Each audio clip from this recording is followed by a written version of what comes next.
In this video, I'll show you how to change mouse speed on Windows.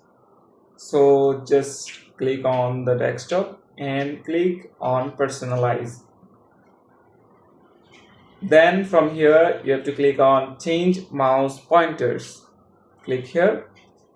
Then you'll see pointer options. Click here. Here you can see motion. Select a pointer speed.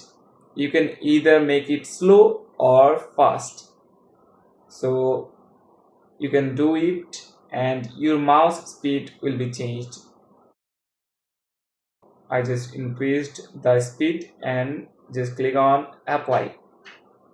I applied and you can see my mouse speed is increased. You can also decrease the speed. Decrease the speed and you can feel the speed. That's it. Thanks for watching the video.